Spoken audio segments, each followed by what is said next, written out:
Assalamualaikum warahmatullahi wabarakatuh.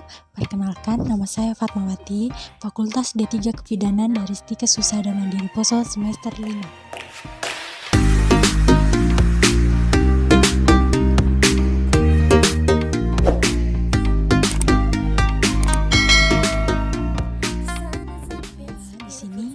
Di sini saya akan membawakan tentang pencegahan dan pengendalian dampak buruk bencana. Masuk ke pengertian. Pengertian bencana. Bencana adalah peristiwa atau serangkaian peristiwa yang mengancam dan mengganggu kehidupan dan penghidupan masyarakat yang disebabkan alam atau faktor non-alam maupun faktor manusia, sehingga mengakibatkan timbulnya korban jiwa manusia, kerusakan lingkungan, kerugian harta benda, dan dampak psikologis. 3 jenis bencana alam. Yang pertama, bencana alam geologi. Bencana alam yang terjadi pada permukaan bumi, seperti gempa bumi, tanah longsor, gunung meletus, dan tsunami. Yang kedua, bencana alam meteorologis, yaitu bencana alam yang terjadi karena perubahan iklim yang ekstrim. Bencana alam ini bisa terjadi di mana saja yang memiliki potensi terjadinya bencana ini. Contohnya, kekeringan pada musim panas dan banjir pada musim hujan. Kita masuk yang ketiga, yaitu bencana alam terestrial, yaitu bencana yang terjadi karena sesuatu yang terjadi di luar angkasa. Contohnya adalah asteroid yang menghantam bumi, badai matahari, dan meteor. Sekarang kita akan memasuki pencegahan dan pengendalian dampak buruk bencana, seperti banjir. Apa saja sih pencegahannya? Kita masuki pencegahan dan pengendalian dampak buruk bencana. Yang pertama, kita masuki banjir. Pencegahannya adalah kita membuatkan saluran air, membuang sampah pada tempatnya, dan membersihkan saluran air. Kemudian membuat bendungan, menanam pohon, melestarikan hutan, membuat sumur, dan menggeruk sungai. Kemudian kita memasuki pengendalian, yaitu yang pertama, pengaturan dan pengawasan pemanfaatan lahan. 2. Rehabilitas hutan dan lahan yang fungsinya rusak. Ketiga, membangun tanggul atau tembok penahan sepanjang sungai atau laut. Kita memasuki bencana selanjutnya, yaitu tsunami. Pencegahan, yaitu 1. Perlindungan garis pantai. 2. Sistem peringatan dini. 3. Pemetaan kawasan rawan dan tempat evakuasi. 4. Pendidikan dan pembelajaran. 5. Penyiapan posko bencana. 6. Satgas penanganan bencana. Kemudian kita masuki pengendaliannya, yaitu 1. Mengembangkan sistem pemantauan agar selalu siap menghadapi bencana. 2. Tetap tertib dan tidak melebih-lebihkan keadaan. 3. Pahami status peringatan dini. 4. Ketahui cara melakukan evakuasi mandiri. Kita masuki bencana yang ketiga, yaitu gempa bumi. Jika kita berada dalam gedung, kita harus bersembunyi di tempat yang aman. Contohnya seperti kolong meja. Kemudian yang kedua, harus dibangun dengan konstruksi tahan getaran atau gempa, khususnya di daerah rawan gempa. Ini untuk seperti gedung atau bangunan. Kemudian yang ketiga, perkuatan bangunan dengan mengikuti standar kualitas bangunan. Kemudian pembangunan fasilitas umum dengan standar kualitas yang tinggi. 5. Perkuatan bangunan vital yang telah ada. 6. Rencanakan penempatan pemukiman untuk mengurangi tingkat kepadatan hunian di daerah rawan gempa bumi. 7. Zonasi daerah rawan gempa bumi yang mengatur penggunaan lahan. 8. Pendidikan dan penyuluhan kepada masyarakat tentang bahaya gempa bumi dan cara-cara penyelamatan diri jika terjadi gempa bumi. 9. Ikuti serta dalam pelatihan program upaya penyelamatan kewaspadaan masyarakat terhadap gempa bumi, pelatihan pemadaman kebakaran, dan protokol pertolongan pertama. 10. Persiapan alat pemadam kebakaran, peralatan penggalian, dan peralatan perlindungan masyarakat lainnya. Kita masuki pengendalian, yaitu 1. Bangun rumah tahan gempa. 2. Pelajari jalur evakuasi. 3. Hindari wilayah rawan tanah amblas akibat gempa. Kemudian kita masuki bencana yang keempat, yaitu gunung meletus. Pencegahan yang pertama, yaitu pemantauan dan pengamatan kegiatan pada gunung api yang sedang aktif.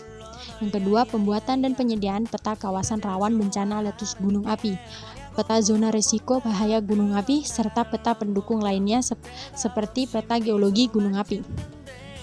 Kemudian yang ketiga, membuat langkah-langkah prosedur tetap penanggulangan bencana letusan gunung api. 4. Melakukan bimbingan dan penyebarluasan informasi gunung api kepada masyarakat. 5. Penyelidikan dan penelitian geologi, geofisika, dan geokimia di gunung api.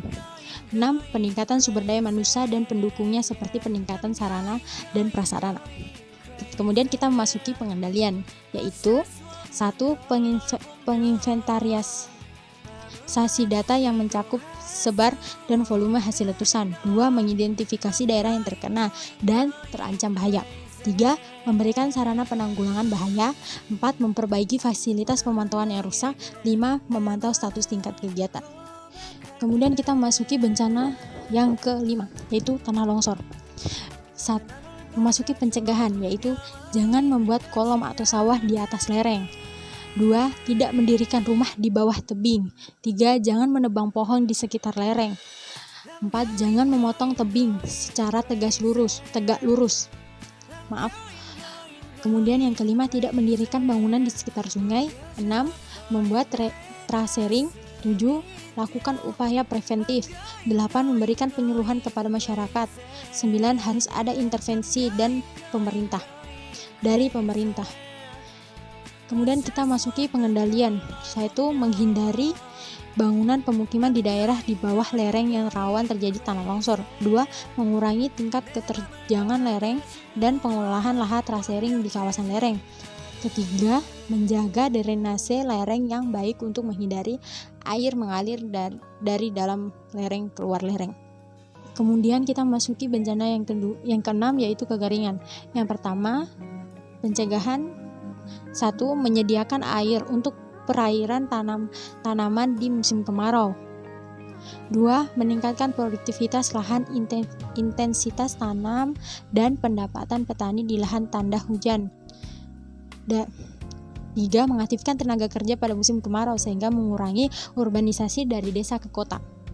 4. Mencegah luapan air di musim hujan, menekan risiko banjir. 5. Memperbesar atau pengisian kembali air tanah. Kemudian kita masuki pengendalian. Yang pertama, pompanisasi dan pipanisasi. Bantuan tersebut digunakan untuk menarik air dari sumber-sumber yang ada, baik dari sungai maupun mata air. Kedua, pembangunan embung atau longstroye guna menampung air di musim hujan atau bank air.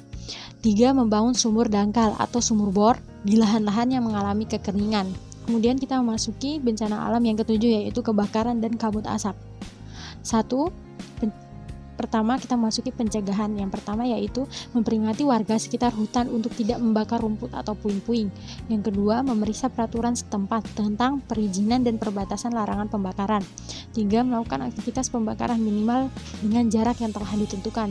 4. Memastikan api tersebut mati setelah melakukan pembakaran terhadap rumput dan puing-puing sebelum warga meninggalkan tempat pembakaran. 5. Jangan melakukan aktivitas pembakaran ketika cuaca berangin. 6. Menyiapkan peralatan pemadaman kebakaran seperti sebuah pipa air yang terhubung dengan air atau setidaknya tersedia 5 galon air dan sebuah skop. 7. Jangan merokok ketika melakukan kerjaan atau kegiatan yang dilakukan di hutan. 8. Mobil, truk, dan mesin harus memiliki sistem tempat pembuangan uap ketika beroperasi di dekat hutan.